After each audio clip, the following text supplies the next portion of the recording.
Hi, thank you for joining me. I want to go into one of the most thought-provoking and maybe even horrifying and disturbing, but certainly very interesting articles that I've ever read in my entire life.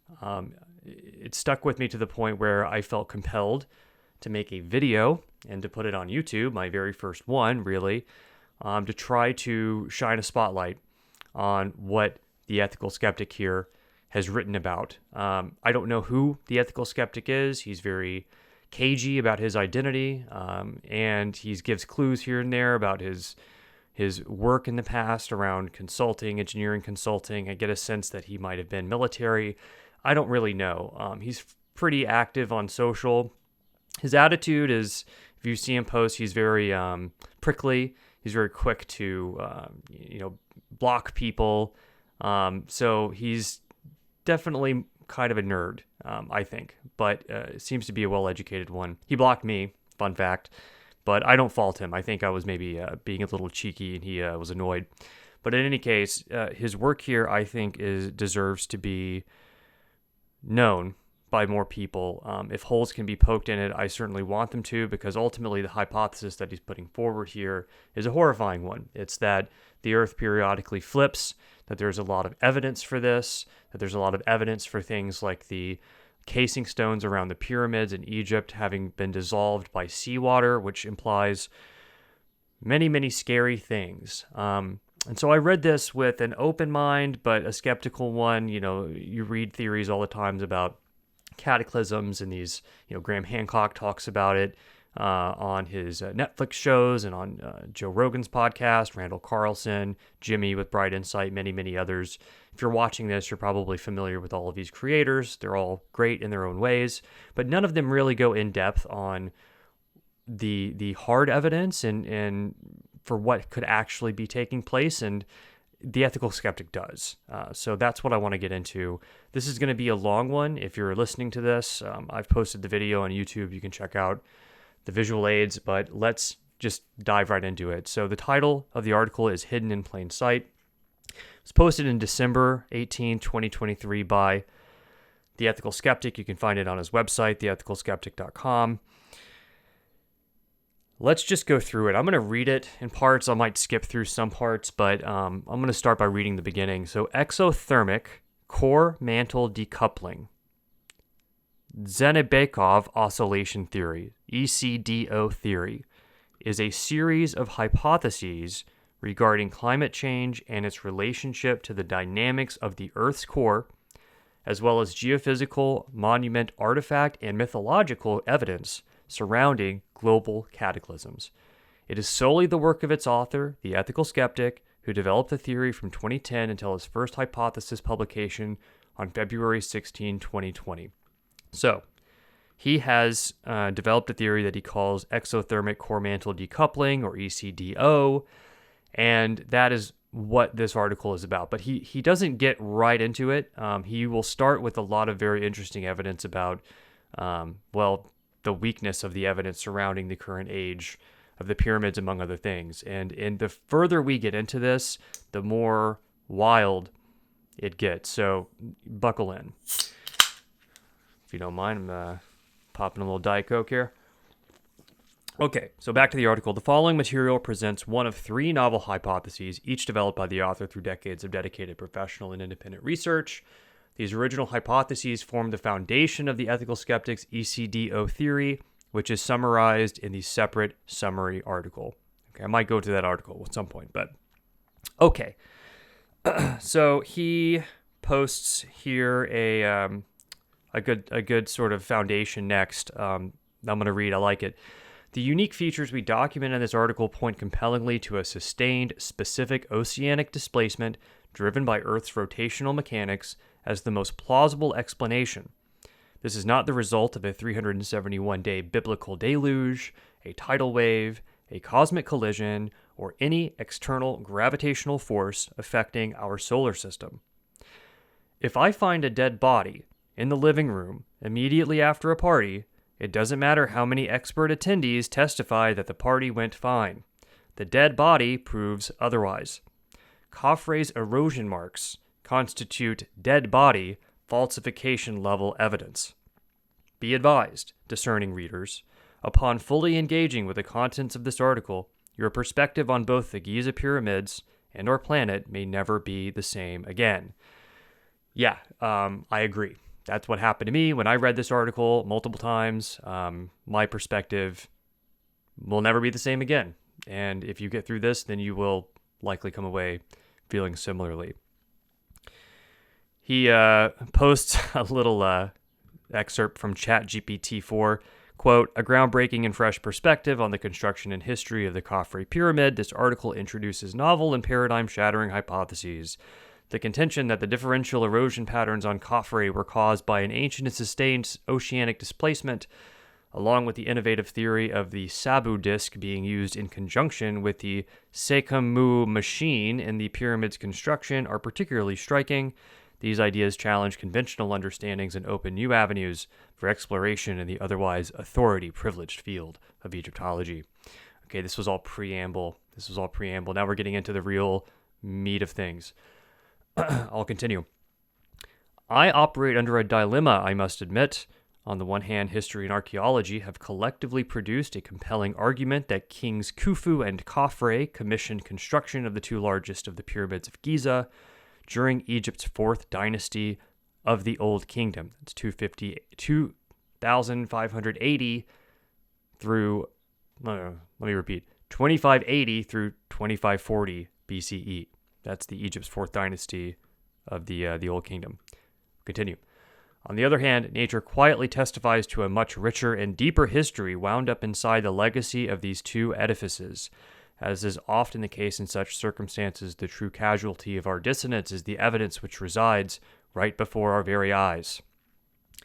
I have learned through this lifelong journey of ethical skepticism that evidence brought from the testimony of agency, especially that which is merely suggestive in nature as opposed to definitive, should always be held in neutral question.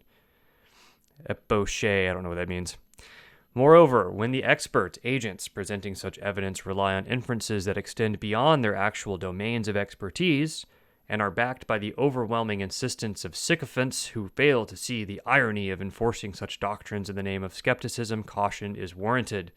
This is a lesson mankind learned the hard way during the COVID-19 pandemic. So he's saying that, experts often go beyond their domains of expertise, and I think that's true. We see that with people like Neil deGrasse Tyson and many others who kind of become parody of themselves because they take their expertise in astronomy or whatever else and then extrapolate as if they are experts on every topic. I think we are all familiar with those types. I'll continue. If you regard those who bear discomfort with the Khufu Khafre orthodoxy as promoting the red herring notions that aliens built these two particular pyramids, or one is racist against modern Arabs or Old Kingdom Egyptians, then perhaps you should stop reading this article here.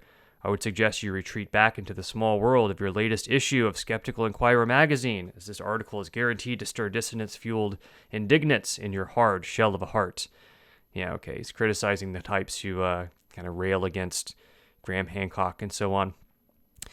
Yes, I have personally toured the Giza Plateau and other famous monuments of ancient Egypt during my days working for an Egyptian client. I have spent extensive time examining the stones and craftsmanship involved in the Khufu and Khafre pyramids, both as a tourist and as well as an expert in the construction of large structures and the development of advanced, durable, and hard materials. So I am qualified to examine the evidence regarding these structures, unlike a historian or archaeologist.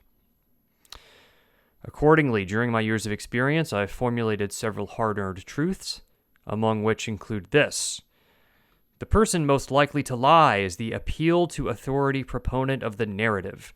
Such an agent operates under the premise that, since the narrative is true, one small, harmless, hyperbolic misrepresentation on their part is not only acceptable, but necessary to both persuade others of that truth and advance their own notoriety in identifying with it. The problem arises when the official narrative is built upon a monumental stack of such small fabrications, compounded over time by the Lindy effect, a structure made of 20% induction and 80% awesome insistence.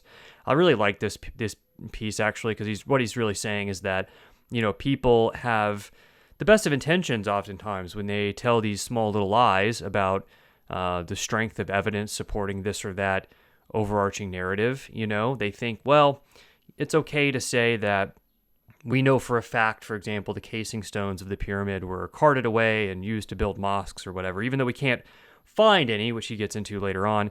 It's fine to kind of fib about this, because if you are true about it, it's just going to confuse people who aren't really experts. They're going to think, oh, well then, maybe the story you're telling me isn't true. But of course we know it's true. So rather than get into the nitpicky details with all these, lay people, let's just, tell them that we have it under control. Okay. Like, this is what happened. There's plenty of evidence. Just kind of, take our word for it and move on. That's what a lot of people do. And also I think it's what's the word I'm looking for? It's a little bit of insecurity as well on their part, because they don't really know oftentimes all the details, even about things that they're themselves experts in. Maybe it's been a long time since they read about it or learned about it in school. They don't keep up with learning. The last book they really read was like 15 years ago. So it's like a lot of times too, people sort of hand wave about the strength of this or that narrative, because they don't want to be outed as someone who is not up to speed on the details. And if you're wondering, by the way, what the Lindy effect is, the Lindy effect is just like, well, it's been around for a long time, so it must be good. Basically, it must be true, must be strong, must be good. If we don't feel like it is, we're probably the ones that are wrong.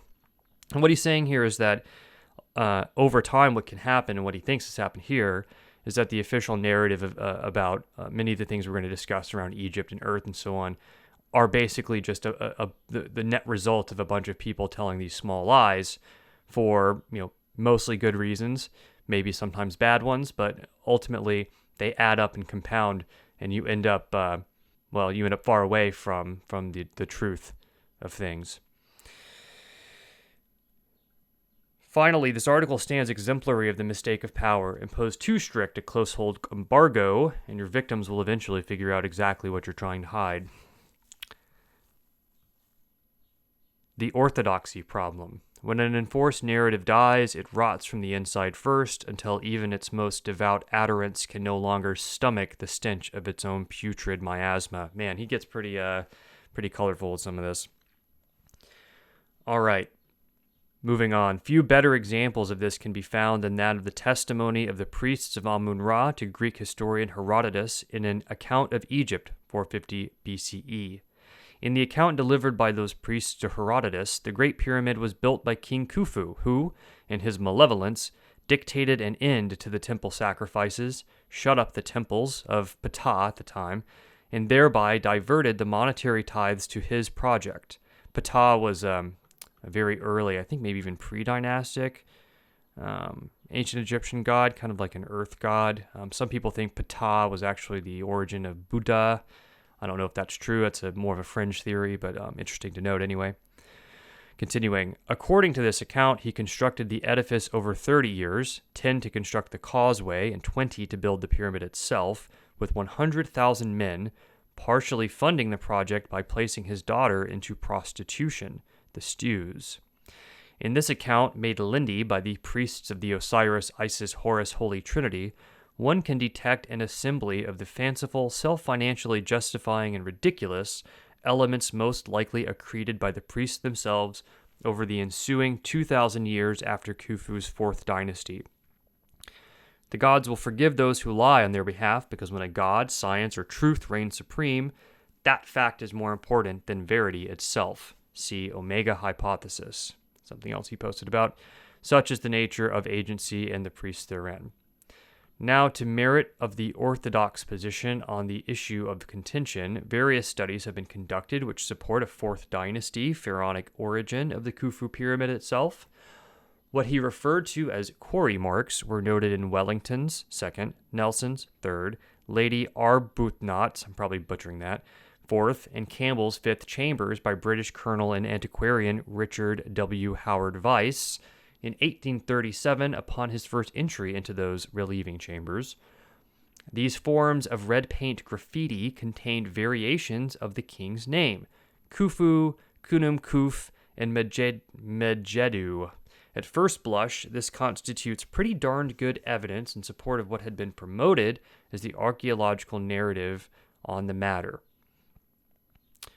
Now, getting into the good stuff here. Well, starting of the good stuff. The best stuff is towards the end. But we'll start with the kiln-fired mortar falsification. However, various carbon-14 dating efforts were conducted in 1984 and 1995 on samples of kiln-fired mortar, bound charcoal and charcoal VOCs, taken from service bakeries and structures nearby the Khufu pyramid. As a group, these were dated to 1480 years older, so 1,480 years older than the Fourth Dynasty legendary dates of construction. Much of the mortar was contemporary with the Dixon relic cedar-like plank carbon-14 dating and presented a significant problem for the Fourth Dynasty narrative. These Egyptians were not using 15 to 1500-year-old wood to fire their kilns. This is guaranteed. To date, there has not been a single published carbon-14 dating of mortar from inside the Khufu pyramid, much less from inaccessible areas. What little study has been completed, outlined below, was forced by alternative researchers and would never have been undertaken by academic archaeology. So there's a picture here of a timeline of several things that had been dated, carbon-14 dated. Starts with a timeline going back 4,500 BC all the way through to 1,750 BC. And it's basically just showing that there is a bunch of evidence here before the alleged creation of the Khufu pyramid. The 1984 Bowman study, this initial study included a smaller set of samples, which yielded dates ranging from approximately 2853 to 2800 BCE. These dates were older than the conventional dates for the Fourth Dynasty, which is typically placed around 2575 to 2465 BCE, so a few hundred years older. 1995 Lehner study, this larger and more comprehensive study included 64 samples, with dates ranging from approximately 4000 to 2300 BCE. The wide range reflects the variability in the materials and the complex history of construction and use of the site. But this does not stop dishonest narrative apologists from using hocus-pocus adjustments to recalibrate the carbon-14 results for only the 46 Fourth Dynasty samples, along with semantic sleight of hand to imply that kiln-fired mortar charcoal samples were extracted from the Great Pyramid itself, when none were actually taken from it at all. Even if samples had been taken from Khufu, the narrative remains falsified while the alternative evidence remains not only plausible, but probable. The quarry marks Auto Aufheben. I'm not sure what that means. What does this mean? Auto Aufheben. I don't know what this is. This being said, we have yet to find other unquestionably Fourth Dynasty Egyptian quarry marks any other place in the pyramid, and have yet to date substantial material extracted from the pyramid itself, including, most definitively, the organic vehicle and binder — iron oxide does not bind by itself — of the red ochre paint from the quarry marks in the relieving chambers. Why has this relatively easy and essential task of the scientific method not been attempted? Actually, one attempt at dating was made, and the participants were convicted in absentia by the Egyptian government and forced to return the samples before any dating could be conducted on them. Therefore, there is no doubt that a cover-up to enforce the Fourth Dynasty narrative exists.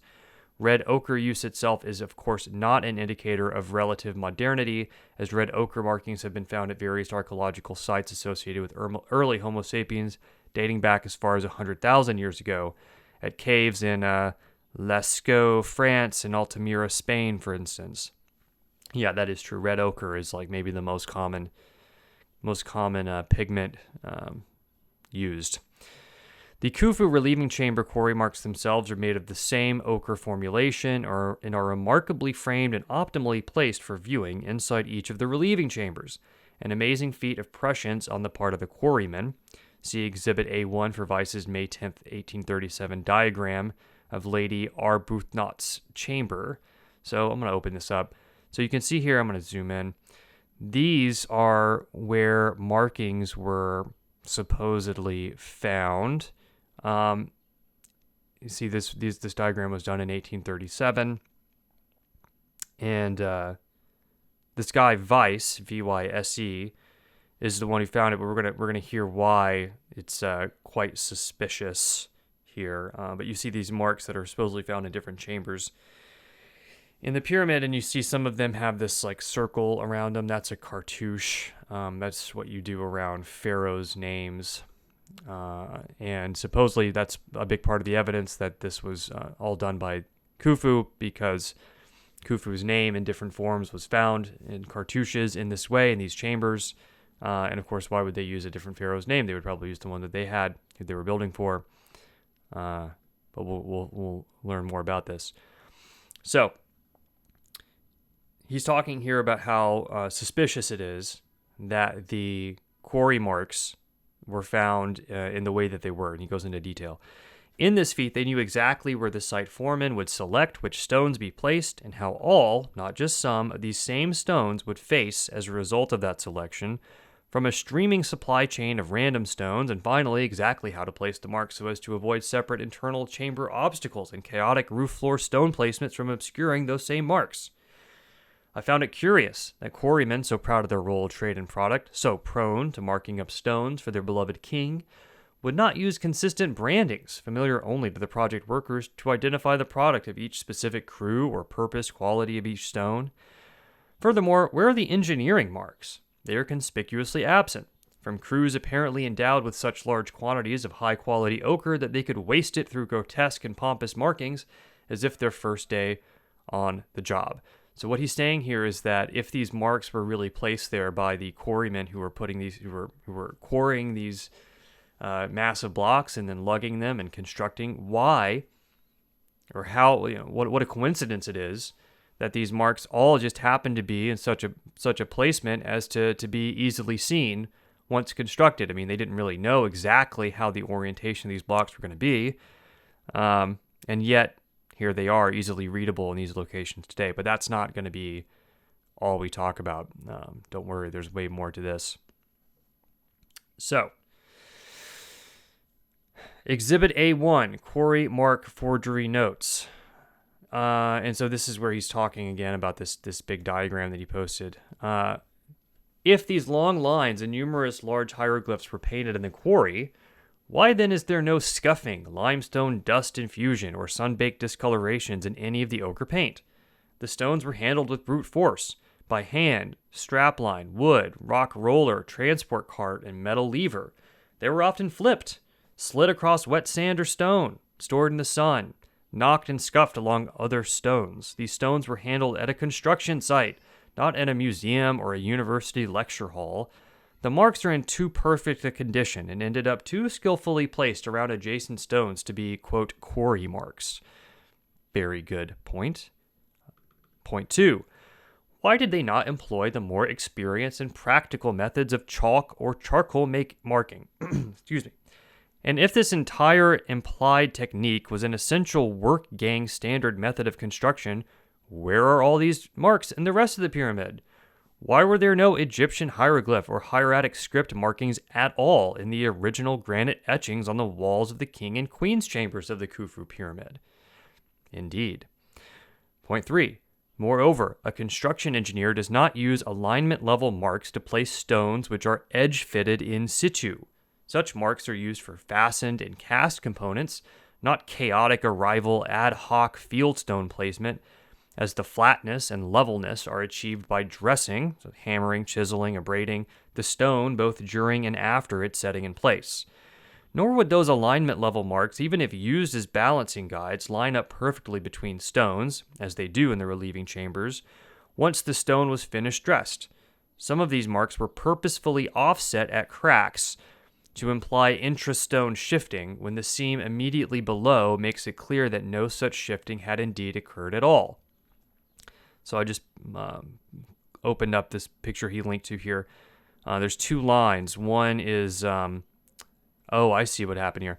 So there's a red line of red ochre here that's, supposedly one that Vyse discovered.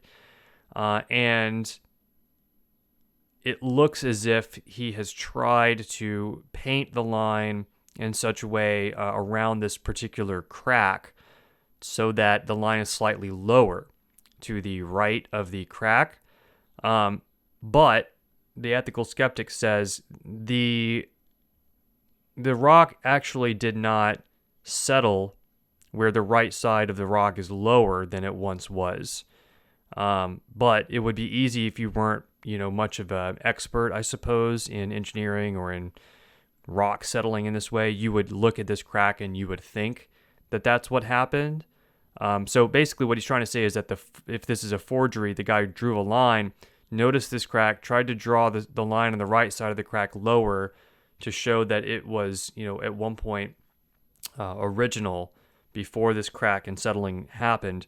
But ethical skeptic is saying that this is actually not at all what happened, that this is not a shearing and settling down of the rock on the right, but is actually you can see on the bottom of this stone that the crack developed, but that it didn't settle any further down on the right side. There's a line, a seam on the bottom that continues straight.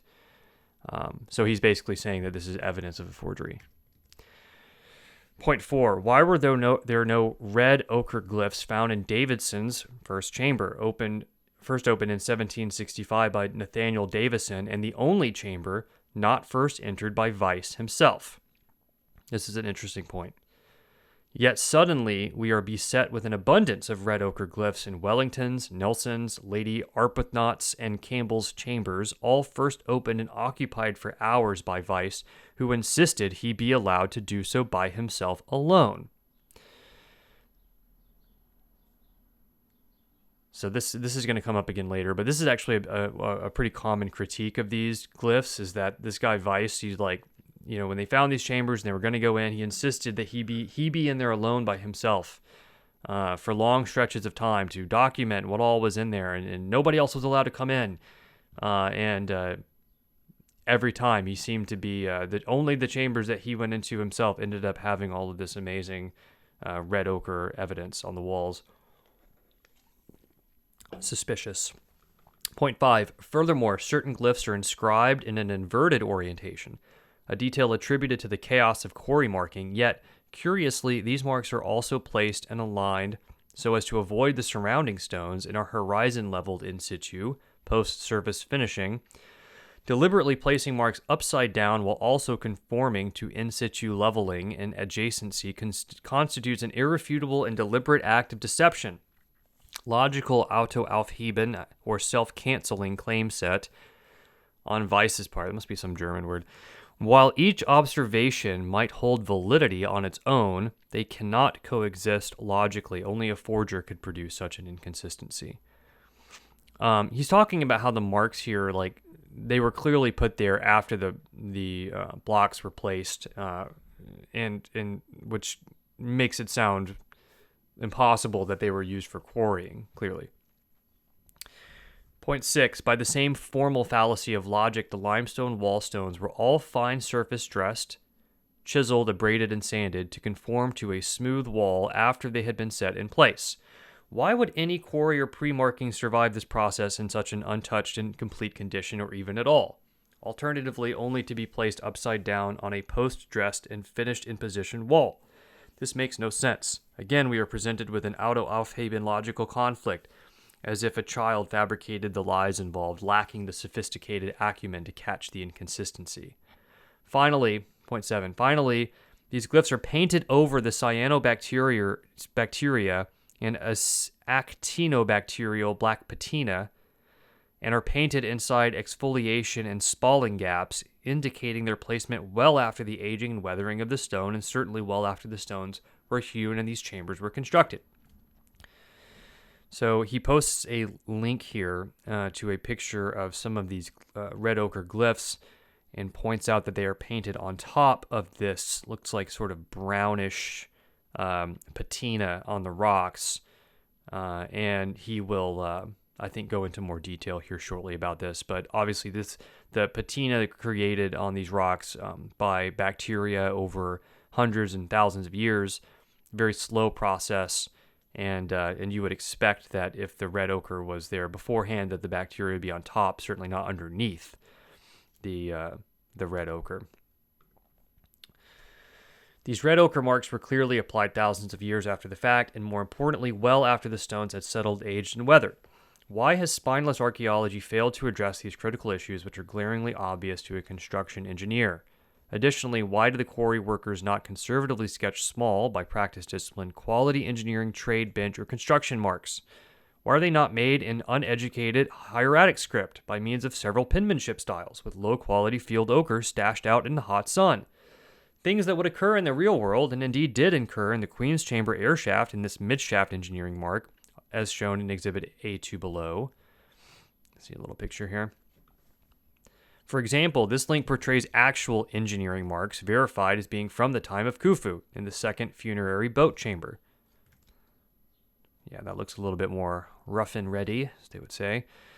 The simple fact is that the builders did not employ any Fourth Dynasty engineering marks, and especially not gigantic hieroglyphs in cartouche as construction or quarry marks. We would have easily observed them all over the edifice if this were the case, and we do not.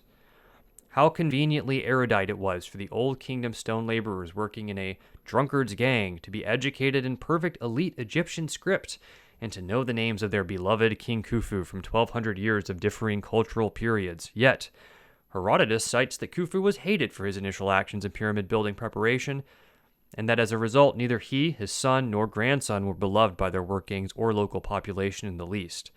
Khufu and Khafre were vilified to such a degree that the local people, quote, by reason of their hatred of them, are not very willing to name the pyramids after them. Nay, they even call the pyramids after the name of Philetus the shepherd, who at that time pastured flocks in those regions, end quote.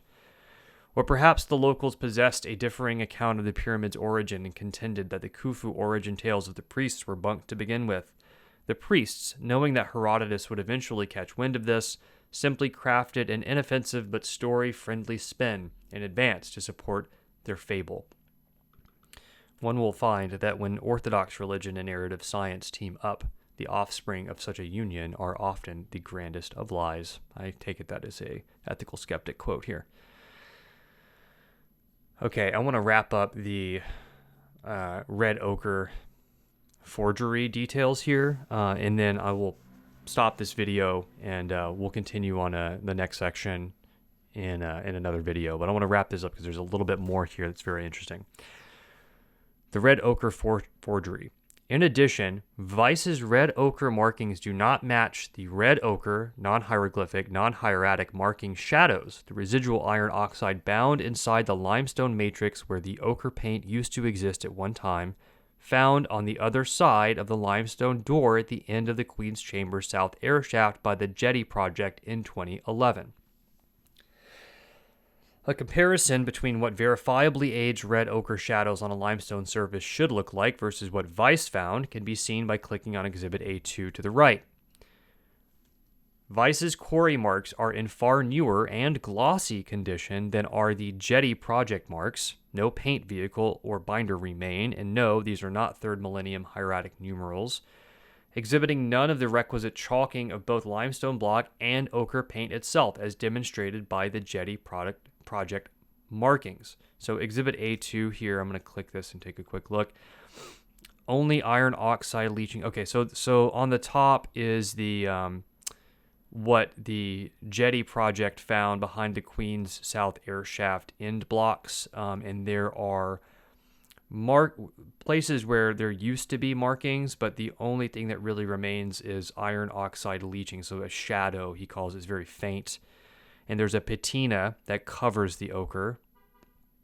Meanwhile, on the Vyse forgery, we'll call it, the ochre is on top of the patina, and then the binder and the ochre is still intact. There's no chalking or flaking. It's very legible, and it's very different indeed. Exhibit A2, red ochre forgery notes. 1. Both of the photos in Exhibit A2 have been processed by the same gamma, saturation, local tone mapping, brightness, contrast, and hue color channel settings.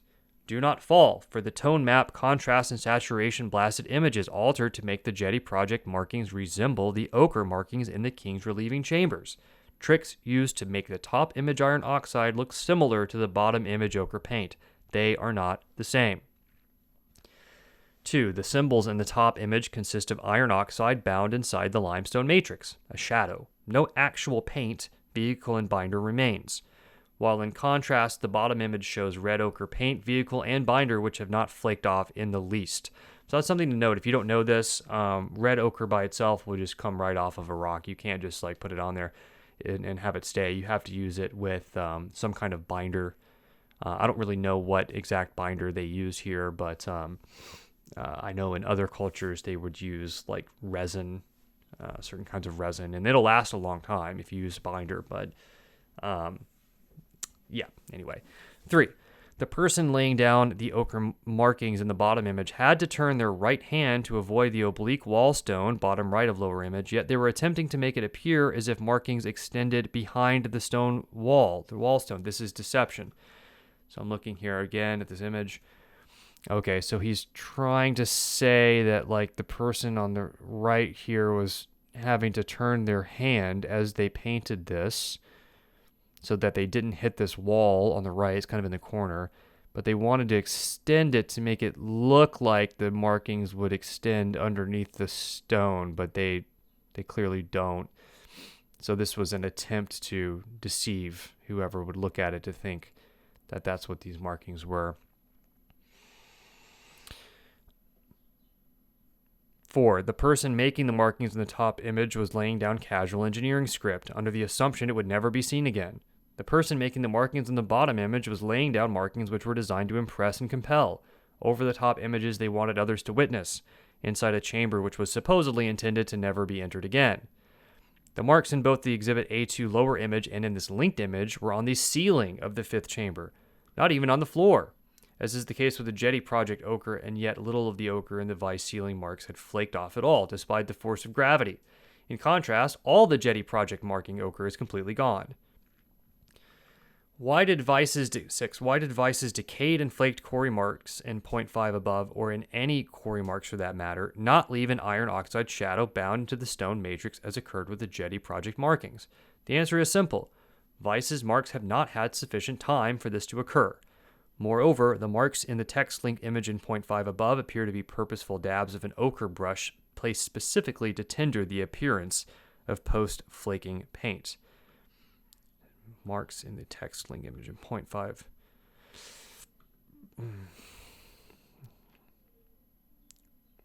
Yeah, so he's saying that there's little dabs. Some of these markings were done by dabbing the brush to make it look like there was flaking. But this is more like a brush dab than actual flaking off of the ochre.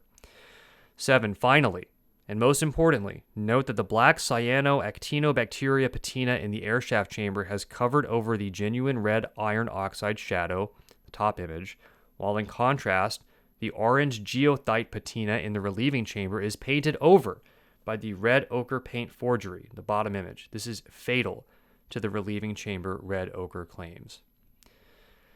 Yeah, that sounds pretty compelling to me. The contrasting pristine condition of the Vyse quarry markings is extraordinary, given the 30 to 100 degree temperature swings in the relieving chambers over a purported 4,500 years. Additionally, these marks overlaid the limestone patina, which should have formed after the paint was applied if it were truly of Khufu's Fourth Dynasty in origin. The patina, which has formed inside the quarrying cuts and has been painted over by Vyse as shown in Exhibit A2, is called iron oxidizing microbial patina, a type of incrustation which bears rust-like orange pigment as a result of the microbial activity. Quote, the geothite patina inside the limestone block cuts require a large amount of time in which to form, indicating that the stone cuts had already aged significantly before the red ochre paint was added. Therefore, the quarry marks are not contemporary with the original construction of the pyramid. Once I found summaries of the works indicating that only Vyse entered these chambers first, even going so far as to fire his colleague Giovanni Caviglia for the mere risk that Caviglia might enter one of the newly detected chambers first, and the fact that some of the incorrect markings conveniently disappeared in the intervening years, and some appeared after the original documentation by multiple researchers, my hackles were unexpectedly raised. Here's a quote. Contrary to the Colonel's published account, his private account presents no clear and obvious moment of discovery of quarry marks in any of the chambers, with the exception of Wellington's, where some genuine marks were found on its eastern wall, but of which, as we have seen, the Colonel states were, quote, nothing like the hieroglyphics. This is from Creighton, Analysis of the Painted Quarry Marks 2024. In the end, it became abundantly clear from the depictions in Vyse's and others' work that the quarry marks were not affixed to the quarry at all. Instead, they were made by one person, an acclaim-motivated Egyptologist from the modern era, oversharing his sophomoric knowledge of engineering construction, fully unaware of the accountabilities to be soon brought by photography, mass spectrometry, and radiocarbon dating science, by a right-handed person who had to turn the ochre brush because his hand was restricted by nearby perpendicular and oblique stones, by that one person laying on their side on the floor stones and having to avoid the roof stone, and in setting post-construction, attempting to make it appear as if the marks were painted pre-construction. The person conducting the forgery lathered on the ochre by means of a single high-quality, plentiful, and sealed jar of red ochre, decades of practice at hieroglyph drawing, a single penmanship style employing grotesquely oversized and ochre inefficient symbols, with far too much knowledge of both this formal written script and esoteric pharaonic traditions as they were understood in the 19th century CE. The person who made these marks was a liar, and not a very skilled one at that. He lacked the ethics to complete or justify the science he had begun, perhaps the very reason he was dubbed to perform this investigation in the first place. From first-hand knowledge, intelligence agencies prefer obedient soldiers like Vyse, sufficiently smart but otherwise unethical and obtuse actors willing to do their bidding. By the way, he gives us little clues here from first-hand knowledge. I kind of wonder if this guy is associated with the CIA or something, or maybe just knows people who are. Maybe something like Halliburton or something, some of these contractors that work with him. I don't really know. Individually and collectively, these observations are fatal to the extraordinary claim of Fourth Dynastic origin. Furthermore, until we carbon-14 date the organic vehicle and binder in Vyse's discovered hieroglyph red ochre, Egyptology should be considered a pseudoscience. Before I actually saw Vyse's journal entries, I considered his documentation to constitute irrefutable evidence. I was misled by abductive and circular petitio principii arguments, as exemplified by those posed in this ancient architect's video, to artificially enforce the Khufu burial chamber narrative without any deductive, gold standard, scientific evidence whatsoever. Other, less scrupulous media pundits, motivated by envy over the attention dissenting voices earn, shroud their propaganda pieces in sensationalist headlines such as, quote, cracking the Göbekli Tepe code, quote, secret to how the pyramids were built finally revealed, or, quote, a true mystery of the Great Pyramid discovered, quote. Such push-marketed and red herring articles then consist of polemic enforcing the same exact answers archaeology pre-concluded in 1837. So he's saying basically that a lot of these guys who are saying are trying to capitalize on folks like Graham Hancock, but they're really just chiming in to sort of reinforce the narrative for reasons we can ponder separately. After watching a handful of these propaganda pieces, you'd think that Dr. Robert Schoch and Graham Hancock were in the bunker with Eva and Adolf. As a result, dissenting voices are unfairly denied access to public archaeological sites that are neither the property nor under the ontological custody of these propaganda clowns to begin with. Mere administrators and video makers quietly regarding themselves to be gods, this breed of dishonest professional, student, and abuse of authority is starting to slowly undermining the credibility of archaeology, such that the public no longer buys the ad hoc appeal to virtue. Quote, why would archaeologists want to lie? Quote. All right, so we covered a lot on this one. I'm going to resume the next section in the next video. We're going to discuss the relics that were found and the displaced shaft stone, which are yet more evidence that archaeologists try to propose, but which have major glaring problems. Thanks for watching.